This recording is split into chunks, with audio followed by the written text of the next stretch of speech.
On the way down are riverbeds famous for producing some of the finest gems in the world. Rubies, topaz and sapphires.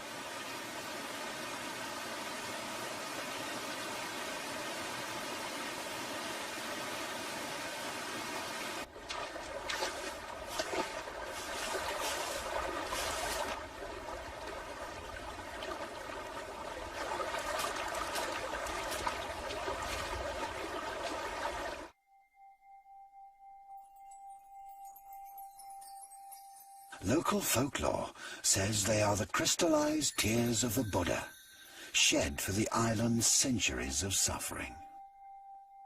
A paradise, lost to the failings of mankind.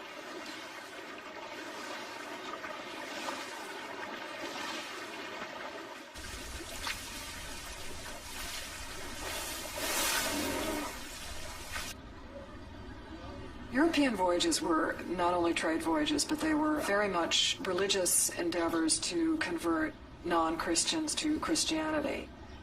They were crusades. Keen to establish peace, Zheng He presents a gift to the local Buddhist chief. A tablet written in 3 languages, Chinese, Tamil and Persian.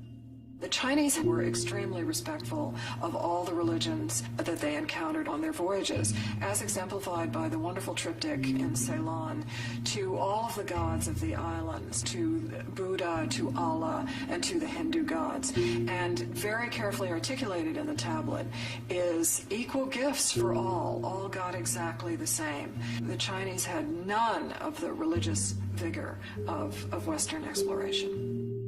This was an offering of peace to an island at war.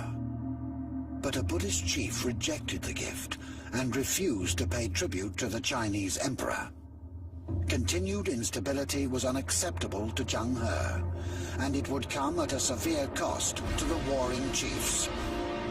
The treasure fleet prepares to invade.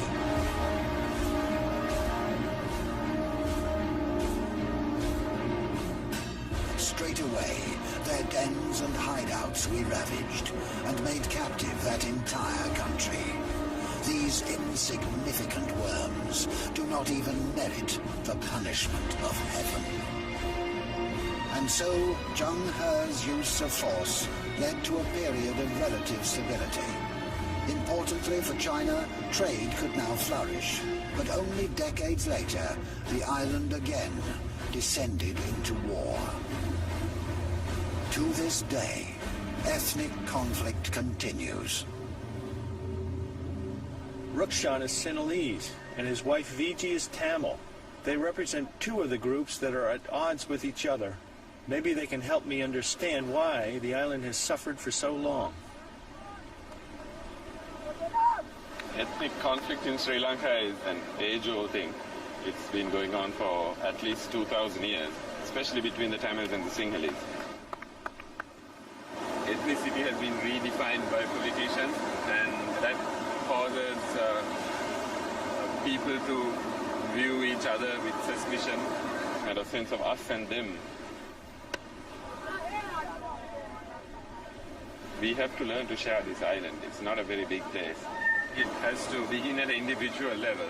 People have to start seeing other people as human beings first and not as members of one ethnic group or another.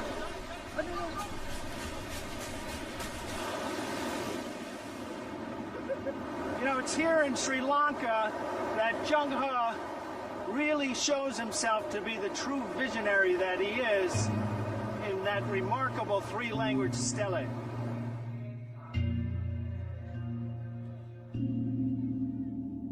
But today, it's locked away. Maybe the fact that he's a eunuch and a non-Chinese, an outsider, gave him the perspective to encourage harmony and religious tolerance. In Sri Lankan history, Zheng He is seen as a man of war, and the memory of his peace offering has faded away, as a wave ebbs into the ocean.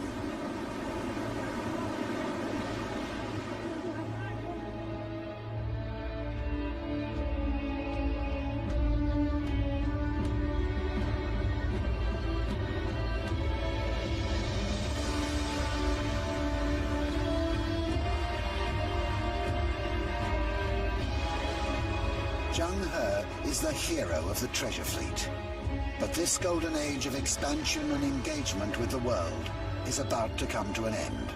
Arguably the worst foreign policy blunder that any country has ever made was China's decision in the 1400s to abandon Zheng He's explorations and instead to close the country, to turn inward. And the result was that China's trade vanished, its economy began to diminish, and that it found itself on a downward escalator, which it found itself impossible to get off of.